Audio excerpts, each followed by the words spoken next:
Okay, folks, we're here back here at the podcast studio that we will, I promise, make look better soon, but we haven't got to it yet. We've got a plan.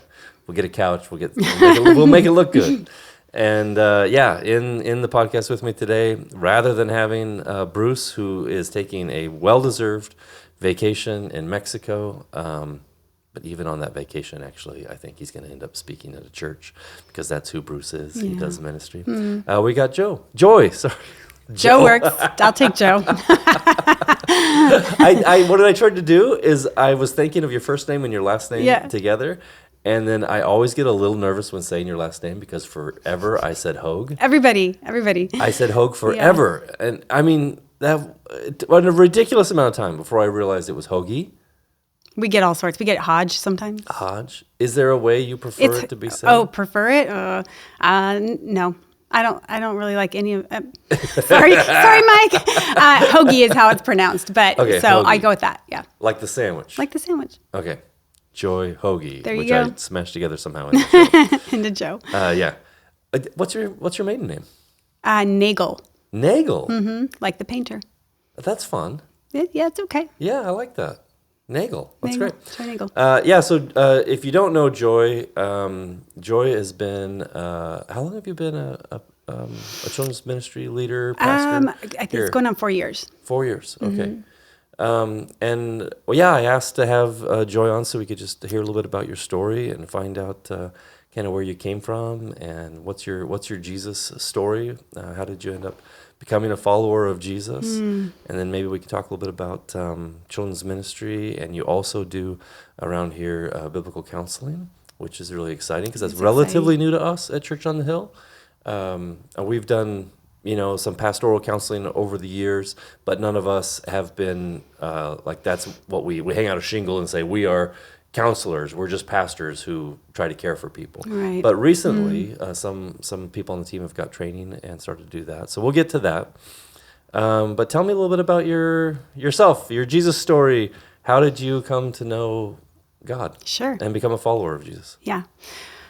So I was born and raised here in Oregon, and I had a very, very, very normal childhood. I had, both my parents are married, still are today. Where in Oregon? I was born in Eugene, but raised in South Salem. Oh, okay. South Salem. Yeah. Kind of out, almost the Jefferson border there in the Ankeny Hill area. It was beautiful. It's gorgeous. And so it was a really good childhood. I feel like probably true for everybody, right? There are some things I definitely would have liked different, but when I look back on my childhood, I look fondly on it. It was good. Yeah. Your parents still around? Yeah, they're out towards Silverton. Okay. Yeah, and I'm really, really close with them still there.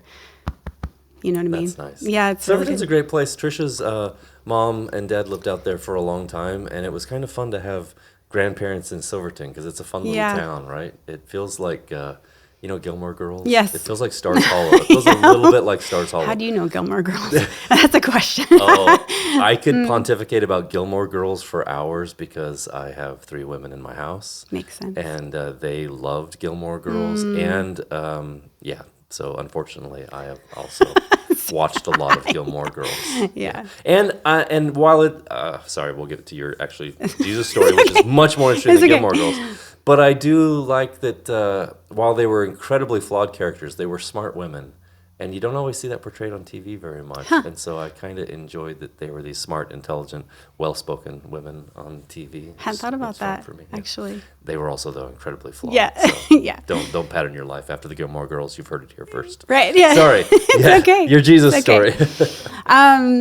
So my junior year, my parents decided to move us up to Washington. Oh. And while you'd think that would be kind of damaging for a kid at that middle high school.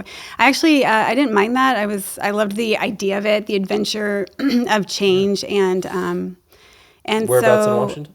Port Orchard. Yep. On the Kitsap Peninsula, yeah. Mm-hmm. And so it was a great, my last 2 years of high school were probably actually my best. It was a great move. Oh. I was never really a school kid, like either academically or socially. Mm-hmm. And so I think that was maybe why it was easy to move. I didn't have real strong, roots into friendship. How can you take me from my friends? That sort of thing. So it was great. And then I met and married my high school sweetheart. after high school, right? Like a month into being 20. So very young. And Me too. Me too. really a month into A little less than a month into being 20. Crazy, yeah. I turned 20 December 19th. We got married January 4th. Yeah, same. I mean, different months, but Yeah. same.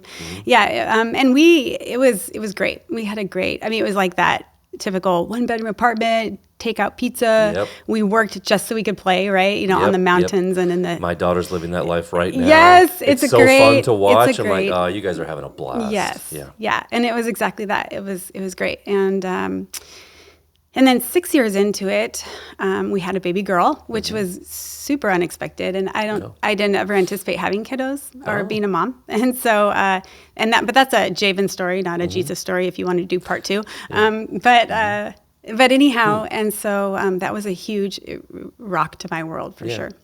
However, we still did it really, really well, and Good. we. Yeah. Is it okay if I do ask a question? Sure. Like, because, you know, a young couple gets married and they often think, well, we're going to wait a little while before we have kids. But you were 6 years in? Yeah. So you waited a while, but it was still a surprise to you? Or Yeah. still something you weren't really sure you wanted yet? Or possibly ever. I never really? really pictured myself being. I wasn't kiddo oriented, and I Yeah. never. And kids kind of terrified me. Oh, that makes me feel so good.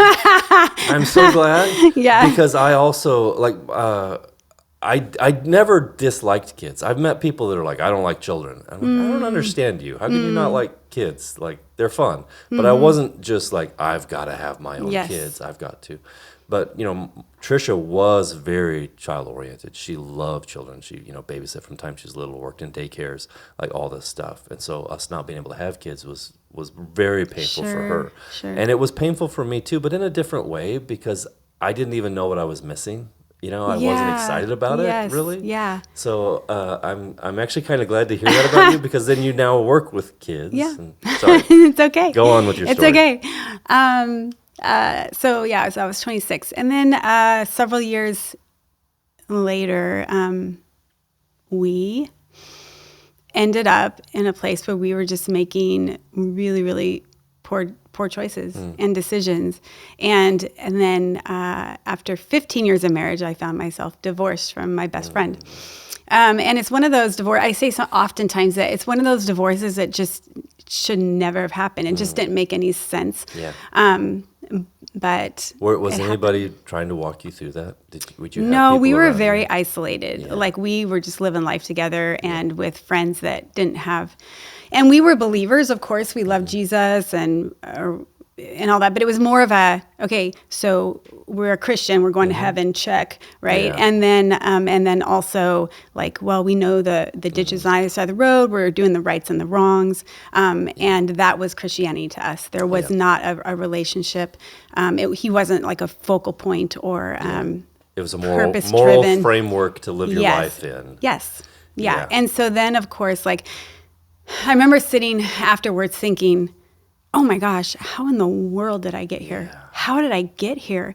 And then now after, of course, having gone through it and reflecting back, I see the garden picture so easily, right? Where there was it was beautiful and we had everything we could possibly want or need. But then this one little thing comes in, right? And it's like in our mind, we're thinking, well, is this really all there is? You know, are you sure it's not greener on the other side? Yeah. Just these, and then it's amazing how that festers and Yeah. just becomes suddenly you're asking those questions yourself in a realm that if we were abiding, it would never probably have happened. You know what I'm saying? Yeah. So Yeah, I do. So I'm sorry, that was after how many years of marriage? 15. That's 15 years of marriage. Yeah. Wow.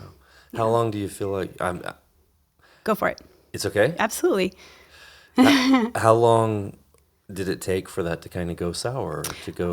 It was, I would say, probably 2 years worth of starting to, yeah.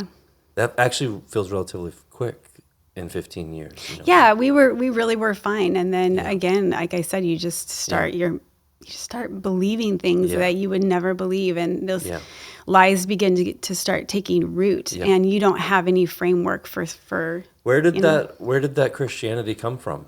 You know, even if you say it wasn't maybe as intimate or as abiding as it should have been. There was a moral framework that you were trying to live a Christian life. Yeah. Did that come from mom and dad? Yeah. Okay. I was raised in the church, but again, it was not relationship based. You know, I don't know that I'd ever even heard of it, of walking with Christ put that way. It was always, don't do this and do this and make sure you're going to heaven, that sort of thing. And so the relationship piece, I tell people all the time also that, so I've been saved my whole life since 7 years old, right? But I really didn't start walking with Christ until I was in the pit, in the bottom. Yeah. And then I looked up. So Yeah. There's all this stuff in my mind about that. Like I grew up in a church that I think you could argue was on the legalist side of things. I never want to say anything bad about the church that I grew up in, honestly, because it's not that the gospel was never presented to me. It was presented to me. But there was also maybe this kind of barnacles of legalism that were attached to it. And that's the part that I grabbed onto. I didn't grab onto the gospel part. I grabbed onto the moral framework and tried to live a moral life and was terrible at it, was no good at living a moral life. So then you end up kind of living a double life. That's my story, not yours. But it is interesting how you can grow up in a church, and sometimes two people grow up in the same church, and one person have that intimate, deep fellowship with Jesus, and someone else just see it as a morality to live your life by. Yeah. Agreed. So what did those next years look like then after? Yeah. So I always think, gosh, what's a word to describe? And obliterated was literally all I can come up with to try to encompass where I was. And so I thought, I don't know how to get out of this. And so of course then we turned to Jesus, right? Yeah. So my mom and I would just started looking for a church, and we went to a handful of them, and then ended up at Church on the Hill in Turner in 2010. Okay. And that was just took one time, and I'm like, this is where I'm supposed to be. That was 2010. 2010. Oh, that's when I came to Church. Yeah, I remember you saying that, because when you talk about the establishing of Kaiser campus and you put the year 2010 on it, I'm like, that's crazy, you know. And because I didn't know you or really anything about the church at that time, I would never have correlated all that. But 2010, and I think I spent the first 2 years I would cry during announcements. You know what I'm saying? Like every Sunday. I think everyone who's watching knows that I know what you're talking about. Yeah. So anyhow, and that began the journey of my relationship. It was very, very slow. I didn't heal quickly, but I think that's also just my personality. The idea of letting go of control or self-reliance or trying to fix it, and admitting the need for anything, which was not my had not been my history. Not needing was almost a point of pride for me, I would say.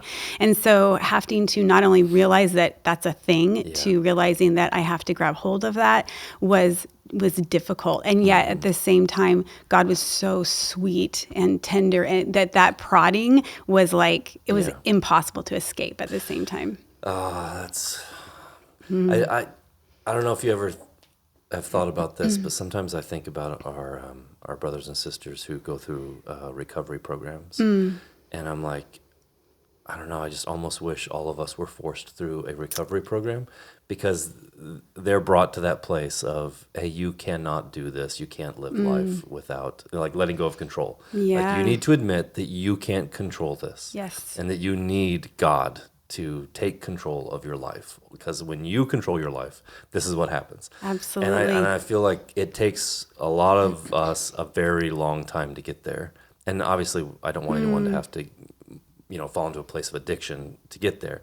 But I do see those brothers and sisters that walk through that, and I'm like, oh, you guys figure it out. Where a lot of times us moralists who just try to do our life and have it together and keep the lawn mowed and the bills paid. And there's this not wanting to let go and let God have absolute lordship of our life. Absolutely. That slows down our spiritual growth, because we think it's on us. Yeah. Yep. Always striving, you know, and God's like, man, you realize you don't have to do that. Yeah. So it sounds like it was not necessarily an all at once thing for you, but a little by little. Is that Very accurate? little. Yeah. I think even the forgiveness piece came literally like 2 years in, you know, where it broke and there was compassion in the place of anger and that felt amazing. So it's just little by little, the pieces started breaking off. And they are today. I mean, that sanctification process. I realize, right, like I'm such an accomplisher. I'm like, okay, I just need to get to a point, right? But that's just not the way God works. And even today, I know there are things I'm working on in myself that have not come to completion. And it's beautiful, really. I mean, if you embrace that process, if you're able to do that, it's so beautiful. So. What was there anything besides like a Sunday service? Was there anything else, maybe in your personal life, or it could be at church or somewhere else that helped to contribute to that kind of growth?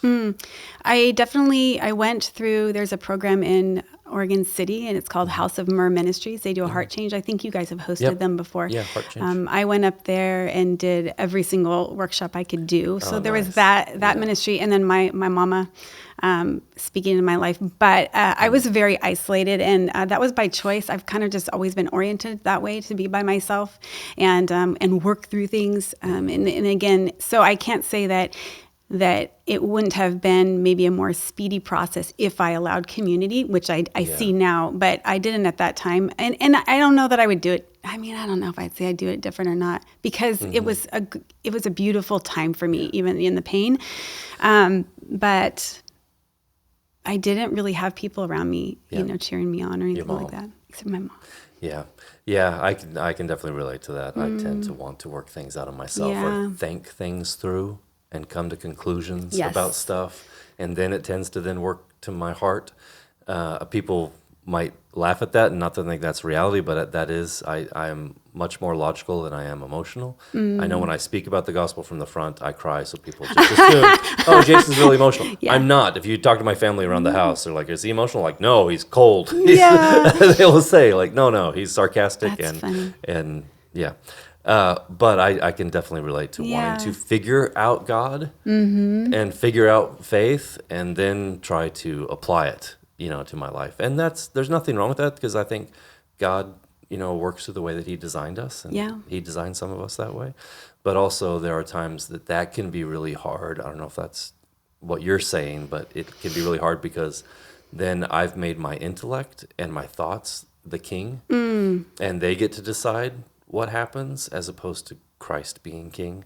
And I'll do things not unintentionally, but things like, you know, basically I'm saying to God, as soon as I understand it, I'll obey it.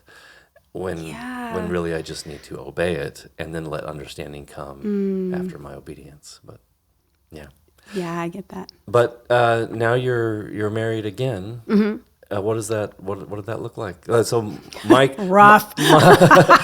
Mike also works for the church.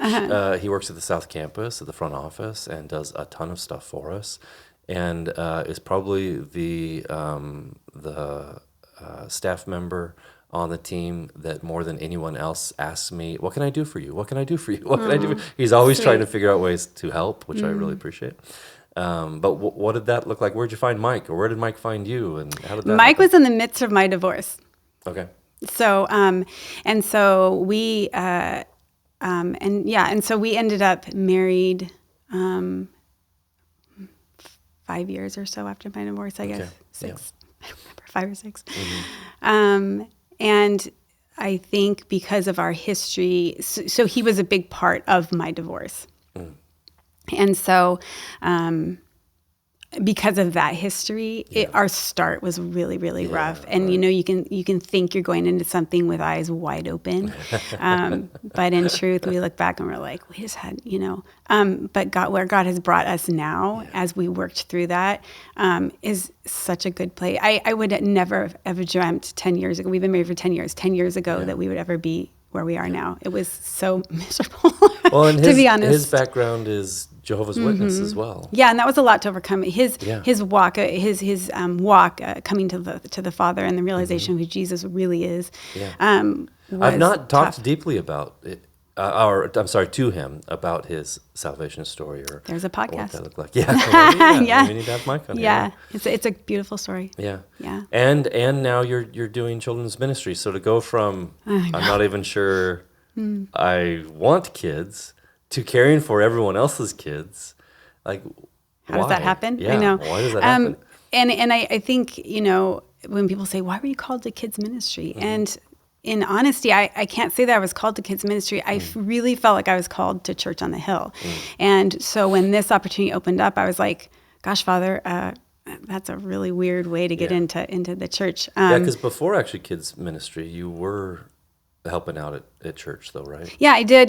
During COVID, they had a real need for people to serve, right? And the director at that time, Ronnie, she was like, "Man, we need help." And I'm like, "Gosh, I really feel like I should do that, but I don't." And so I just said, "Man, is there anything I can do that's I'm scared of kids." And she's like, "I need a check-in person." I'm like, "I'm your girl." So I did check-ins. I would have never thought that was your story, honestly, because I feel like you're just so good at it. And I'm not just saying that because I've said that to lots of people when you're not around. It's just the truth. You're Thank so you. good at it. You're so gifted at it that I just assumed you were one of those girls who like grew up, I love kids. Holding and I'm babies. I'm going to take care of kids and I'm going to love on kids my whole life. So I'm surprised. Yeah, it was when I got the job, which was a surprise because I feel like, you were there. I was fairly honest. I'm like, gosh, I've got no experience whatsoever. But the title at the time also was split. It was kids ministry and outreach coordinating, which I was like, okay, so give me the percentage. Are we talking like 5% kids, 95 outreach?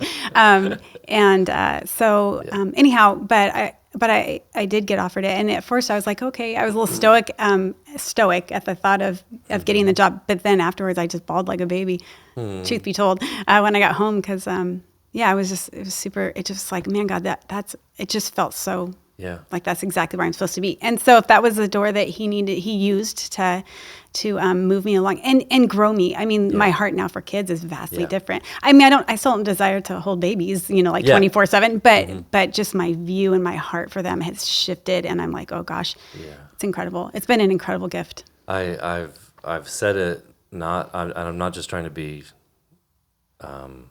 hyperbolic or ironic, but I really mean it. Like sometimes I think the whole reason that the church exists is for children's ministries, and that we just entertain adults while the kids are getting ministered to. I love that. Because sometimes that gets flipped, and people think, well, we need to do something with the kids while the adults shove hear them in the a word of corner. God. But really, kids ministry is where most people come to faith. It's where most people start their faith journey at all. And so I love that happens and that the word of God is getting in. What happens on a Sunday? For those of us who are always in the big room, what happens in the little rooms around, you're here at the Kaiser campus, what happens in those little rooms? Oh, amazing things. I think we really, in Church on the Hill in general, I think really encourages relationship, right? And so while we're teaching kiddos the word of God and how that is applicable to their life, because kids, adults do too, right? We just need that correlation sometimes, all the time. And so while we're teaching them that, and while we're doing a craft that represents something we're talking about to kind of reinforce those values or those lessons, we're also saying all the time to those people that are serving in that ministry, right? Please make sure that if there's an opportunity where you see need for a one-on-one, or you see the room shifting in a direction, that you just go with that and allow the Spirit to work so that you can be ministering to the hearts of those kids in the way that the Spirit needs you to be. Yeah. And I think I love that freedom. I think it gives those that serve, I think it gives them that kind of being able to breathe and relax and knowing that we're not, you don't have to stick to this. There's a time frame and there's a schedule and none of that. We're although we have structure, it's very free flowing to allow for the movement of what is happening in the room at that time. That's awesome. There's the lesson, there's a craft, we have worship time for the older kiddos where they worship the Father. We talk about worship. What is worship? Is it just singing a song? No, not necessarily. Worship comes in all different kinds of forms. And so every opportunity we get just to teach them. I was super encouraged this last Tuesday from Christina, who is the children's pastor at the South Campus, who said that we have a whole lot of guys over there right now that are volunteering, which is so here. cool. Oh, here too. Yes. Good. Yeah. And she was saying it's so neat to see like the majority of guys in the room playing and interacting with kids it's beautiful. And teaching kids. that means the world to me as someone who grew up in a really small church where sometimes, the kids group was me and one other, or me and, two other kids. And being a guy, I loved my female Sunday school teachers.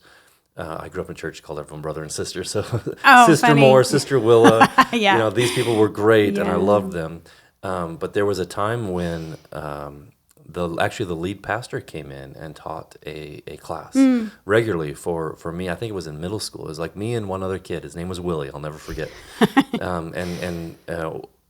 And he came in, and it just meant so much to me to have a guy there too, to see like, oh, this is what faith looks like if you're a man. And I wasn't even saying that in my head, but I just realized then as an adult how much it meant to me to also have a guy in there. I think that's true. When men show up, and we have some younger guys too. They're like in their 20s. They're in the young adults group, right? And kids they generally really respond well. We ran an after school program here for a little while, and Alfonso was part of that, and the kids loved him. They just flocked to that. Yeah, he's really good Dynamic, at it too. yeah. Like I have done, and I mean, I've been in ministry since I was 20 years old. I've done a lot of different kinds of ministries over the years. I've, worked in vacation Bible schools and taught classes for littles before and done stuff like that. But I've never felt like this is my wheelhouse. I was made for this. Yes, yeah. I always felt like a fish out of water when I was doing it. And just felt like, I don't know how to talk to little kids. I don't know how to how to love you right so that you can hear me. Fostering helped change that a lot because I just got more experience with littles, which helped. But I mean, those are toddlers, so that's even a different situation too. But yeah, I love the ministry that happens there because kids. And then in middle school, a lot of those commitments really get solidified. We just had 18 kids get saved. That's crazy. Yeah, on a regular middle school night. Now 18 kids are going to get baptized here in a couple weeks, which is so awesome. Isn't it? Yeah. I know like when we run our VBS and stuff like that, and we get people that come in and volunteer to help out during that week, and story after story, adults saying, I'm here because I got saved at a VBS, or I'm here because somebody at a VBS, and I mean, that was never been my story. So it's just floored me to learn that, wow, so many people, or summer camp or, something like that. Yeah. To me, it was summer camp. Summer camp was huge. And it was my, Trisha's mom and dad they ran the summer camp. They were directors of the summer camp. So that was kind of made that connection with her and I when we were 8 years old. We met at youth camp together. And so often on a Sunday, I'm out here every other Sunday. Alfonso, as the campus pastor, he's here every Sunday. And then either Bruce or I tend to come out here every other Sunday and preach with him. So when I come, I'm parked out here in the gravel and I walk in through the back door. And it's just so fun to see because by the time I get here, things have kind of just gotten started and all the families are checking their kids in or dropping their kids off in the nursery. And there just feels like there's so much life in that back area. Yeah. I just love walking into the Kaiser campus. I love our South campus too, but I love walking into the Kaiser campus and the worship's already going. Kids are getting checked in. It just feels like the most alive place you can be. It's my favorite time too. Yeah. But you also do biblical counseling, and this is one of those places where you just said a minute ago, like I'm not trained for this. I'm not in children's ministry, but you are very trained for counseling ministries. Why? What made you want to do this? I worked for, before Church in Hell, I worked for Oregon Right to Life for a while, and they had us do some training, online trainings. And I remember there was a podcast with a gal who was she was a licensed counselor, and she worked with people who were struggling with things like infertility, unplanned pregnancies, things like that. And when she spoke, I had never heard her I never heard the topic of specifically the sanctity of life said the way that she said it when she talks to people through those situations. And it was, I mean, I listened to it like back to back 3 times. It was beautiful. And I'm like, and I never had a heart for it the way she did. And it changed. And I'm like, I need to do that. And generally when something like that, I tend to just, if I know I want to do it, I do it, And so it was, I wouldn't say it's a rash decision, but I really felt it didn't leave me. So I knew I needed to. I didn't know if that was like, do I go get a counseling degree? Just like get licensed? Do I do, what's biblical counseling? That sort of thing. Did you already have a degree? I had a bachelor's degree in communications. Yeah. Okay, in communications. Yeah. So, but then you decided like, you would get some more training, and you went to get what is the It's just a master's in biblical in counseling. biblical counseling? Okay, Yeah. thanks.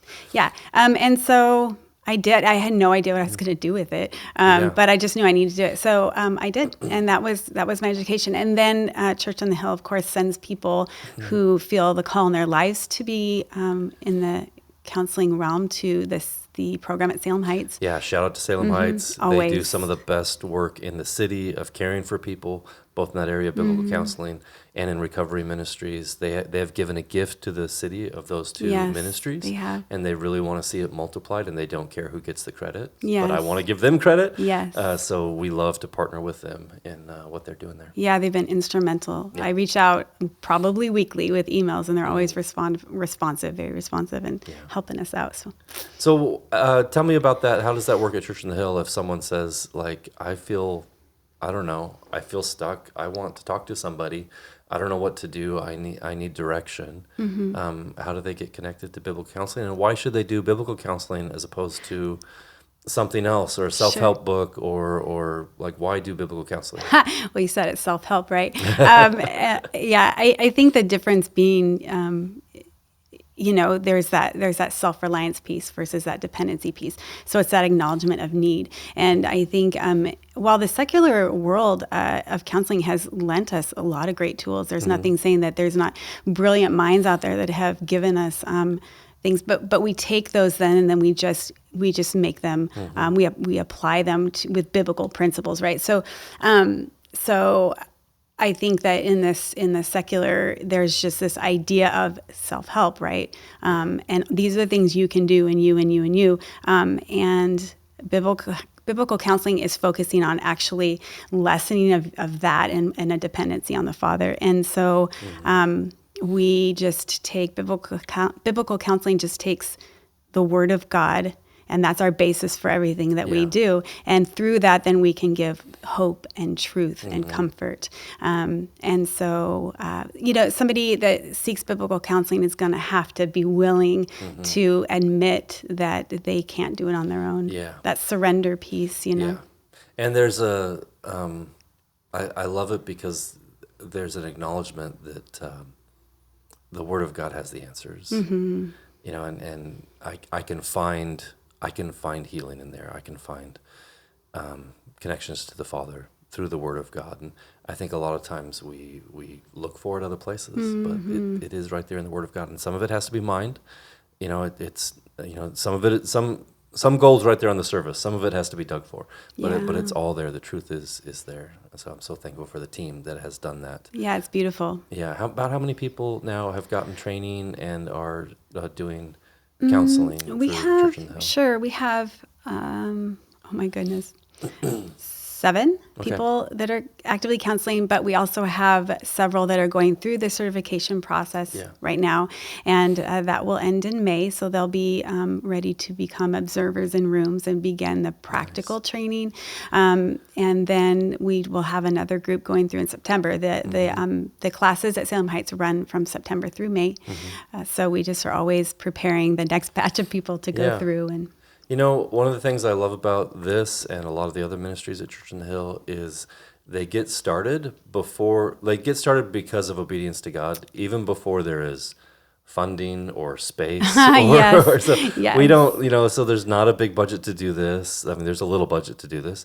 There's not really space to do this in. We don't have nice little, offices set aside just for doing counseling. So people are often, in the corner of a room in one of our, classrooms or in an office, and that we're just kind of squeezing this in. We're being obedient to what God told us to do, even though really we could use some infrastructure around this. So if you're interested in helping us, I didn't start out this to say like help us do this, but we have thought about plans of building on here at the Kaiser campus just to give us more space for youth ministries, because our youth ministries is growing and growing, and they just run out of places to pack middle school and high schoolers into. But we also need spaces to just sit down in quiet and kind of honor that moment with somebody. But I love that you guys are all doing it, despite the fact that we're not necessarily as equipped as we'd like to be, that we're like, no, we've got Jesus, and we've got a corner of a room. we can minister to people. So I'm really proud of you guys for doing that. Yeah, it's great. It's a beautiful ministry. Yeah. Now, how old are your kids now? I have a 23-year-old, my Javen. Yeah. And then I have a 6 and an 8, Taven and Mason. Okay. Where'd you come up with those names? They're really, I love them. They're nice. Wild, creative right? names. Javen was, I wanted to name her Raven, and her father was like, they dead things off the ground. I'm not, no. So we put a J on it. We both had J's as our first, the first letter of our name. So we made it Javen. Yeah. And then when we named Taven, this is a terrible story. I hate to tell it, but Why? Because we didn't name him for several weeks. I always wanted to name them. First of all, we never found out we were having, so we didn't know if it was a boy or girl. Okay. And then I wanted to just see them before I named them. It was like 2 weeks, and my midwife was like, we have got to put a name on the certificate. So we're driving to our a checkup appointment, and there's literally a street sign. It says Taben. And I was like, what about Taben? That's not bad. It's a street sign. It's not bad at all. I felt horrible. No. And I totally get like wanting to meet them before naming them. Yeah. I understand that. Not finding out their sex, I'll never understand.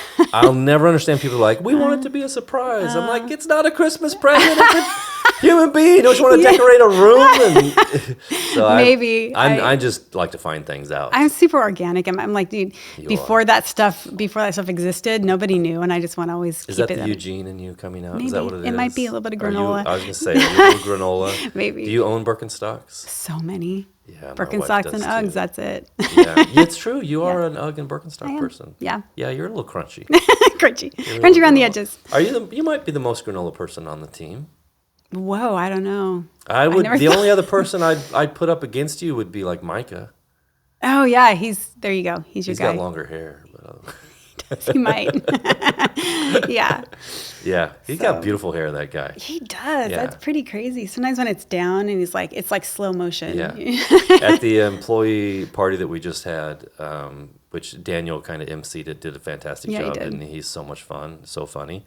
They did a look-alike thing where they would put and I think his wasn't it Jason Momoa? I think Aquaman, so. Yeah. From the hair. The locks. I'm sure he thought, Mike, it was because of the physique, but brother, you're not Momoa size, but you do have the hair. And the hair. Yeah. All right, here we are calling out our youth pastors, but we can wrap it up here.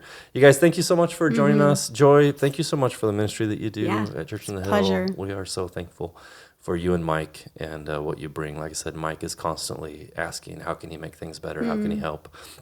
And you are just always there. Like, you've got us. You care for the whole team. Whether it falls within your ministry roles or not, you just show up and care for us. You're very servant-hearted, and I appreciate it very much. Thank you. It's a pleasure, really. All right, folks, if there's anything we can do for you, reach out to us. Call the church. Ask for us. If the idea of biblical counseling feels like something that you could use, then there's an intake form and a way to just kind of get you connected there. If you want to volunteer in kids ministry, what do you do to start? If you say, like, if someone says, I want to be in kids ministry, what do they do? Oh, wow. Well, we have flyers definitely at our check-in stations at Kid Nation. There's QR codes. Takes you right to the application. You can also get that online under Kids Ministry, Kid Nation. Oh, you know what? I'm sorry. I know we're trying to wrap up, but I was, as you were talking, I thought about this, and I don't know how to ever do this, but I am kind of jealous of kids ministry in another way, because you were talking about doing crafts that, support the lesson. Yeah. And that's how we learn. Like, most of us aren't just sit down and listen learners. We're like, use your hands, tactile, visual, the tactile learning. And you guys do that at that young age. And then the adults just sit there with their hands in their lap and look at a screen. And now I have always felt like the communion was part of that. But it was the get up and move towards the elements and touch and feel the gospel in your hands. But it's so much more creative in children's ministry. It's pretty fun. I love it when kids come out and show me what they've made in kids ministry. So good job. We could always do that. Family month, adults. All right. Love you guys. See you later. Have a good week. Holler if we can be of service, and we'll see you on Sunday.